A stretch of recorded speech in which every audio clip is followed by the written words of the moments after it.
Բարև ձեզ, սիրելի հայրենակիցներ, ուզում եմ հատ կարճ ակնարկ անեմ Նարեկ Գրիգորյանի խոսույթին, որ ABB-ն ամենաշատ մրցույթ վարողն է, պարզ պատմություն պատմեմ։ Քաղաքապետարանում ամենաանվորակ ասֆալտ անող այդ ընկերությունն էր։ Երբ որ մատնացույց էի անում, ասում էի, «Խի պետք է աներ ձեր Փամբուխչյանը, Տիգրան Ավինյանը դոշ էինք տալիս հենց, որ լավ է արել այդ ընկերությունը։ Տենդեր տվողն եք դուք, ստուգողն եք դուք, ում եք մեղադրում, այդ ինչ պահված կա։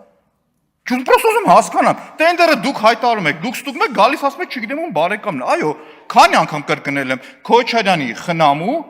աղբորտղու ֆիրմենա։ Հիմի տենդերը դուք տալիս եք, դուք ստուգում եք։ Մի քանի անգամ այդ նույն խնդիրը Լևոն Լևոնյանն ու երևի թե կարող սխալվում թող ինձ ներեն, Միքայել Խաչատյանն ասել նույն պատասխանը տվել եմ։ Հիմի հետ վերադառնամ, պարոն Ռուբինյան, թույլ էր, գիտեք ձեր պատասխանը իմ փաստարկներին, շատ թույլ էր։ Խոսում եմ, որ Վիվասելի գործարքը չէր կարող կայանալ, անվտանգային խնդիրներ կար, Կիպրոսում ավտոյի դալալ էր առնողը թվացյալ, խոսում եք իմ կնոջից։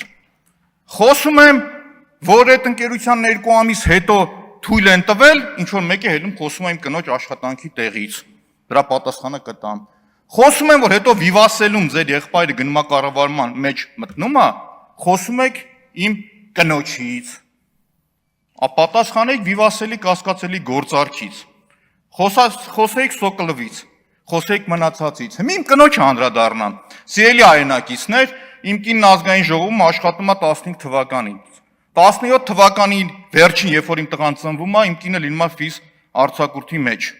20 թվականին վերադառնալու ժամանակ Տիկին Հակոբյան, որպես կին կգնահատեք դա, տեղի ունենում ՔՊ-ի ստոր նենգ արշավը իմ կնոջի դեմ, հղի կինը 6 ամսեկան, դիմակով գալիս դիմումը գրում ասում է հերավար պիտի աշխատեմ օրենքի պահանջկա պարետի որոշմամբ, կնոջս պատասխանում են մնալ ձեռնպա, ձեր համակարգում կա, դուք մայր եք, 6 ամսեկան որ հղի լինեիք, ձեր տենց պատասխան տայիք, ոնց կգնահատեք, պարոն Ռուբինյան, գնահատեք դա։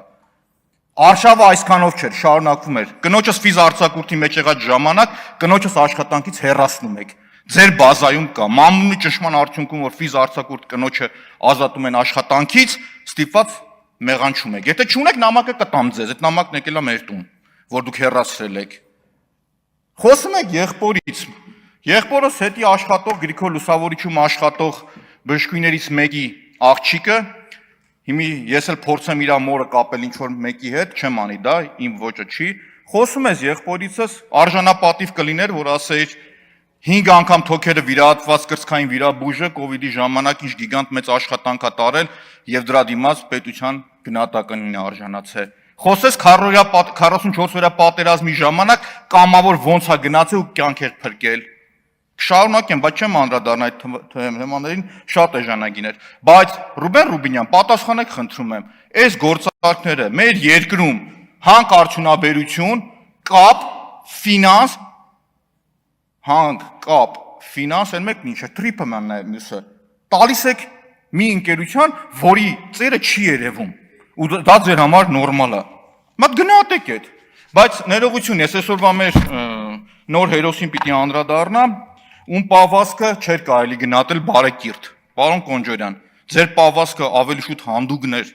քան բարեկիրթ, ներողություն եմ խնդրում ես այդ բառերի համար, ձեր պահվածքը, ես մի քանի բան, խնդրեմ թուղթու գրիչով նշում կատարեք, ձեր կնոջ հայտարարագրից կխոսամ,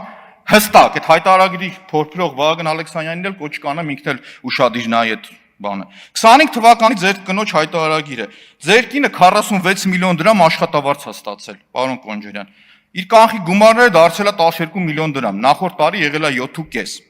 եկամտահարկով վերադարձել է 61 միլիոն, այնուհետև հանգստի վրա ծախսել եք 5.1 միլիոն, վարկի վրա ծախսել եք 8.6 միլիոն, աբսուրդը գիտեք որն է, եկամտահարկի ու վարկի մարման վրա իրանք ծախսել են շուրջ 17 միլիոն, վարկի մայր գումարը մարել է շուրջ 1 միլիոնով, ֆենոմենալ տնտեսագիտություն է այս, բայց այսքանով հանդերձ 20 միլիոն դրամի տարբերություն է տալիս, 22 միլիոն դրամ արդեն չկա, կորում է, ըստ հայտարարագրի բաց ինֆորմացիա է, չկա, վերցրեք թուղթու գրիչը հրապարակայնորեն, որ ԿՊ-ականը համարձակություն կունենա, հենց հիմա հրավիրում եմ ուղիղ եթերով նստենք իրար հետ քննարկենք այս փաստը։ Հաջորդը շարունակեմ։ Ռուբեն Ռուբինյանի կինը երբ որ գալիս է, անդրադարձեմ կատարելու Նարեկ ձեր եղբորը։ Ամբողջ ԿՊ-ական խումբը խոսում է, խումբ չասեմ, ներողություն, պատգամավորական թիմը խոսում է ամեն ինչի չշեղելով Հայկ Կոնջորյանի եղբոր փաստերը, շեղում է, երբ որ խոսում է, չգիտեմ, իմ կնոջից, չգիտեմ ինչից, բայց եկեք մի բան արձանագրենք։ 23 թվականին Հայփոստը աշխատել է պլյուսով, 104 միլիոն շահույթ է գեներացրել։ Կոնջորյանի կինը ըստ բաց ինֆորմացիայի 24 թվականին նշանակվել է տնօրեն։ Ճիշտ եմ թե չէ։ Ձեն չկա, ուրեմն ճիշտ եմ։ 24 թվականին արդեն 1 միլիարդ 390 միլիոն մինուսով է աշխատել։ 25 թվականին 523 միլիոնով։ Պարոն Կոնջորյան, ես ձեր խոսքը կասկածի տակ եմ դնում, որ դուք ասում եք, որ ձեր կին ամենացածր աշխատավարձ ստացողն է եղել, ու բացատրեմ ինչի համար, ու դուք պարտավոր եք ձեր խոսքը հիմնավորել։ Հետ չգնաք Էռնեկյանի կառավարման տարիներին։ Էռնեկյանի կառավարման տարիներին կներեք կարող է իր քերոտողուն բերեր դներ 10 միլիոն աշխատավարձ տար։ Բայց ինքը պետությունից փող չի վերցրել։ Պետության վրա բեռ չի դարել։ Մի հատ ուզում եմ հասկանամ Նիկոլ Փաշինյանը, երբ որ նույն էլեկտրոցանցի դեպքերը լինում էր, չէր ասում. «Ժողովուրդ, Ռոմանոս Պետրոսյանն է գալու ձեզ բան աշխատավարձ տա»։ Ասում էր. «Ոչ, պետությունն է, մենք ենք գալու ձեր շահառուն դառնանք»։ Երբ որ պետության մասին խոսում եք, իմ համար աբսուրդ է։ Դա իմ մասնագիտականն է, կարող եմ ժամերով դասեր տալ։ Այսինքն հիմա եթե մենք նայում ենք, որ մինուսով գնում է մի տարի միլիարդ, դրա տերը վերջում ով է, պետությունն է։ Մի հատ ուրիշ փաստ ասեմ, 19 թվականին աշխատանքային ֆոնդը եղել է 700 միլիոն։ Հիմա գիտեք ինչքան է։ 1.3 միլիարդ։ 1.3 միլիարդ։ Ձեր կինը ներողություն, որ ասում եք բարձր աշխատավարձ է ստացել։ 24 թվականին Հայփոստից ստացել է 11 միլիոն աշխատավարձ ու պարգևավճար, հավասարեցված գումար։ Ու մեկ էլ այլ եկամուտ 5.1 միլիոն։ Այլ եկամուտը կներեք ո՞րն է։ Եթե իմ փոխարեն 1000 ներողություն ընդելներ Նիկոլ Փաշինյանը, կասեր ռեկետ եք անում։ Բայց ես ինձ թույլ չեմ տա տենց բան ասեմ անկեղծ։ Ուղղակի ուզում հասկանամ, փորձել հասկանալ, այդ ինչ է կատարվել ամբողջությամբ եւ դրա պատասխանները պիտի դուք տաք, ուղիղ տաք։ Հիմա ձեր կնոջ հետ կապված պատասխան տվեք 22 միլիոն հայտարարագրի մեջ տարբերությունը ո՞նց է ձևավորվել։ Ու մյուս աբսուրդը ասեմ, ժողովուրդ, 18 միլիոնի չափ 22 թվականին վարկ են ունեցել մարդիկ։ Մարե այն մի տարին էլ 8-6 միլիոն ուղել են վարկ մարելուն, այդ դրան գումարած եկամտը հարկից էլ մի աշխարհ փող են բան արել իրանք մարել այդ ուղությամբ, էլի։ Այս մարդկանց վարկի մայր գումարը 2 միլիոն չի պակասել։ 21 միլիոն։ Դուք դրա պատասխանը դուք տվեք։ Խնդրում եմ զուսպ լինել եւ բարեկիրթ լինել։ Շարունակեմ։ Պարոն Կոնջորյան, հրապարակվեց փաստաբանն ասեց, որ այն ընկերությանը, որի հետ կապվում է ուղիղ ձեր եղբայրը հայտնի պատմությունները, միլիոն մայնինգի սեփականատերերը, պարոն Կոնջորյան, ձեզ եկի ասել եմ, որ ձեր եղբայրը առերևույթ խարդախությամբ է զբաղվել, առերևույթ։ Հրապարակորեն ասում եմ իր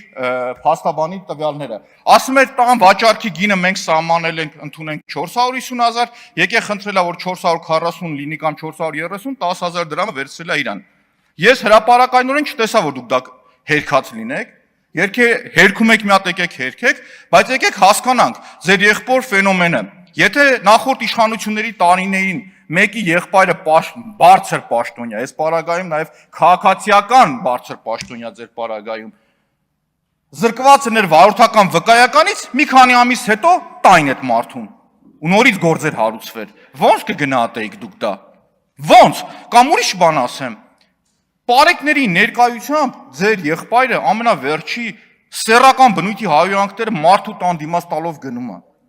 Ես չտեսա, որ ԿՊ-ականներից ինչ-որ մեկը դրա գնահատականը տար։ Ասեր գիտեք ինչ կա ժողովուրդ, ներողություն խնդրել է պատվաբեր։ Եթե ես միտես սխալ լինեմ, կասեմ ես ներողություն եմ խնդրում ժողովուրդ, սխալվել եմ։ Մեկ-մեկ խառնում եմ բառերը, ուրիշ եմ ասում եմ ներողություն։ Բայց այս պարագայում, պարոն Կոնջորյան, ձեր եղբոր պահվածքը ինչ էր։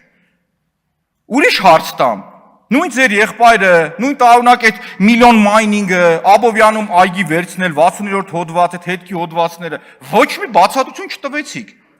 Ոչ մի։ Այսինքն մի մարդու ընտրում ենք ազգային ժողովի փոխնախագահ, ով ստերից պահվածքով իմիջիալոց, պարոն Ռուբյան, տեսեք մա ձեռքերի շարժումը։ Տեսնեք ինչ շարժումներ էր անում Կոնջորյանը ստեղ կանգնած։ Մի հատ տես հիմա եք անում։ Հիմա էլ եք անում։ Գիտեք հարցն ինչ է, եթե կա սարս, արը բոլորին է հավասար։ Եթե ձեր գործընկերն ասում է, որ չի կարելի ձեռներով անելը սիրուն չի, առաջինը բարեկիրթ եղեք, հետևեք ձեր ղեկավարին, եթե ղեկավարն է ձեր։ Մյուսը չհասցրեցի հաջորդի կանդրադառնամ Արման Եղոյանին, ով նաև մտքեր էր արտահայտում, ժամանակի սղության պատճառով։ Ես հաջորդ Վահագն Ալեքսայանի ժամանակ ներողություն կխնդրեմ, մի քիչ կշեղվեմ, մնացած ժողովրդին պատասխան կտամ, հույսով եմ ըմբռնում, բայց ակնկալում եմ հստակ ձեր խոսքերը կասկածի տակ եմ դնում։ Ներողություն եմ խնդրում, 10 վայրկյան։ Ձեր կնոջ 20 թվականից, երբ որ պետական է դարել, հրապարակեք պետական, երբ որ արդեն դարձել է պետական, այդ ընկերության տնօրենների աշխատավարձը ձեր կինը միջև վերջի բարձրացումը ներողություն, ստացել է 11 միլիոն, հետո է դարձել, ներողություն եմ խնդրում, 43 միլիոն։ Պարոն Մանուկյան, ոչ բոլոր ձեռքի շարժումներն են, որ ողջունելի չեն, կան նորմալ շարժումներ, որ նորմալ են։ Դա արդեն նյութի հարց է, էլի ոնց որ ասում են։ Այն այնտեղ օրինակ լավ շարժումներ են անում ձեռքով։